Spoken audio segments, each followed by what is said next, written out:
તો અનેક મહત્વપૂર્ણ સમાચાર વધુ એક અપડેટ આપને જણાવી દઈએ તો પીએમ મોદી વોર મેમોરિયલ પહોંચ્યા હતા।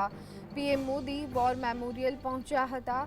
આપને જણાવી દઈએ કે આજે જ્યારે શપથ ગ્રહણ સમારોહ સાંજે 7:15 કલાકે થવાનો છે ત્યારે વોર મેમોરિયલ પીએમ મોદી પહોંચ્યા હતા અને તેમની સાથે રાજનાથસિંહ પણ જોડાયા હતા। પીએમ મોદીએ શહીદોને શ્રદ્ધાંજલિ પાઠવી હતી, એટલે કે 3 જગ્યા રાજઘાટ, અટલ સ્મારક અને ત્યારબાદ વોર મેમોરિયલ તેઓ પહોંચ્યા હતા।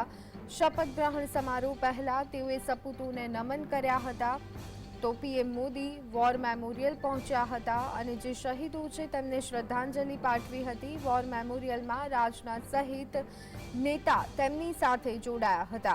પીએમનો કાફલો વોર મેમોરિયલ પહોંચ્યો હતો। પીએમ મોદીએ શહીદોને શ્રદ્ધાંજલિ પાઠવી હતી। શપથ પહેલા સપૂતોને પીએમએ નમન કર્યા હતા અને તે નમન કરતા જોવા મળ્યા હતા।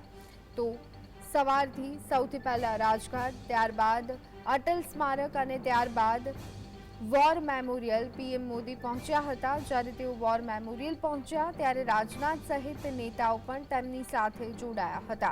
ઉલ્લેખનીય છે કે લોકસભા ચૂંટણી 2024 સંપન્ન થઈ, પરિણામ જાહેર થયું અને આજે એનડીએ ત્રીજી વખત સરકાર બનાવવા જઈ રહ્યું છે। તો આ સંદર્ભે વધુ અપડેટ સાથે સંવાદદાતા કામેશ ચોકસી અમારી સાથે ફોન લાઈન પર જોડાઈ ગયા છે। કામેશ, આજનો દિવસ ખાસ, એનડીએ વધુ એક વખત સરકાર રચવા જઈ રહી છે। તે પહેલા વડાપ્રધાન નરેન્દ્ર મોદી અટલ સ્મારક, રાજઘાટ અને વોર મેમોરિયલ પહોંચ્યા હતા, શ્રદ્ધાંજલિ પાઠવી હતી। શું વિગતો?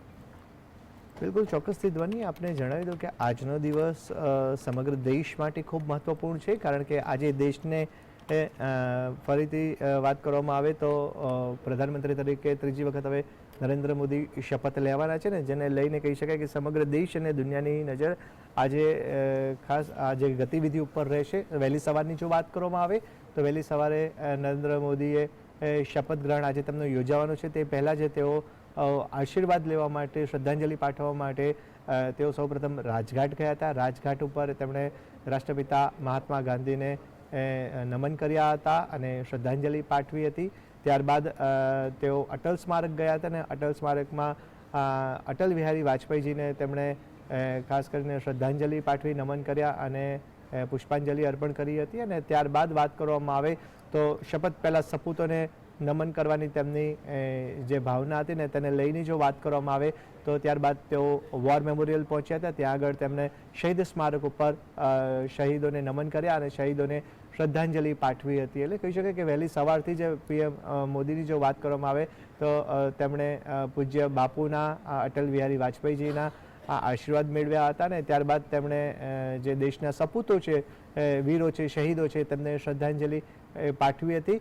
આજના જો દિવસભરની જો વાત કરવામાં આવે તો ખાસ કરીને ખાસ અલગ બેઠકનું પણ પીએમ મોદી દ્વારા આયોજન કરવામાં આવ્યું છે અને સાંજે 7:15 સવા 7 વાગે તેઓ સતત ત્રીજી વખત દેશના પ્રધાનમંત્રી તરીકે શપથ લેશે। આ વખતે મહત્વની વાત એ પણ છે કે આ વખતે ઇતિહાસ રચાશે ધ્વનિ, કારણ કે અગાઉની જો વાત કરવામાં આવે તો જવાહરલાલ નહેરુએ 3 વખત દેશના પ્રધાનમંત્રી તરીકે શપથ લીધા હતા અને તેમની જ સરખામણી હવે નરેન્દ્ર મોદી આજે ત્રીજી વખત દેશના પ્રધાનમંત્રી તરીકે શપથ લેવા જઈ રહ્યા છે, ત્યારે આજનો દિવસ ખૂબ મહત્વપૂર્ણ રહેશે। જી આભાર કામેશ, અમારી સાથે જોડાવા બદલ અને સમગ્ર માહિતી આપવા બદલ। તો પીએમ મોદી વહેલી સવારે રાજઘાટ પહોંચ્યા હતા, ત્યારબાદ તેઓ અટલ સ્મારક પહોંચ્યા હતા અને ત્યારબાદ વોર મેમોરિયલ પહોંચ્યા હતા, જ્યાં સપૂતોને તેઓએ શ્રદ્ધાંજલિ પાઠવી હતી। આજે એનડીએ વધુ એક વખત એટલે કે ત્રીજી વખત, સતત ત્રીજી વખત સરકાર રચવા જઈ રહી છે। ગઠબંધનવાળી સરકાર આ વખતે રચાઈ રહી છે, ત્યારે તે પહેલા વડાપ્રધાન નરેન્દ્ર મોદીએ શ્રદ્ધાંજલિ પાઠવી હતી। અત્યારે હાલ બે દ્રશ્યો આપ જોઈ રહ્યા છો। એક દ્રશ્યમાં આપ જોઈ રહ્યા છો કે સવારે જ્યારે વડાપ્રધાન રાજઘાટ પહોંચ્યા હતા અને બાપુને શ્રદ્ધાંજલિ તેઓએ પાઠવી હતી, ત્યારબાદ તેઓ અટલ સ્મારક પહોંચ્યા હતા અને અટલ બિહારી વાજપેયીને પણ તેઓએ શ્રદ્ધાંજલિ પાઠવી હતી। ત્યારબાદ તેઓ વોર મેમોરિયલ માટે રવાના થયા હતા અને ત્યાં પહોંચી અને તેઓએ સપૂતોને નમન કર્યા હતા। તો અત્યારે હાલ બંને દ્રશ્યો, એક દ્રશ્યમાં આપ જોઈ રહ્યા છો કે પીએમ રાજઘાટ પહોંચ્યા હતા અને બીજા દ્રશ્યો કે જ્યારે તેઓ કહી શકાય અટલ સ્મારક પહોંચ્યા હતા. અટલ બિહારી વાજપેયીને નમન કરી અને શ્રદ્ધાંજલિ પાઠવી હતી અને ત્યારે પણ લોકોનું જમાવડું જોવા મળ્યું હતું વડાપ્રધાન નરેન્દ્ર મોદીની એક ઝલક મેળવવા માટે.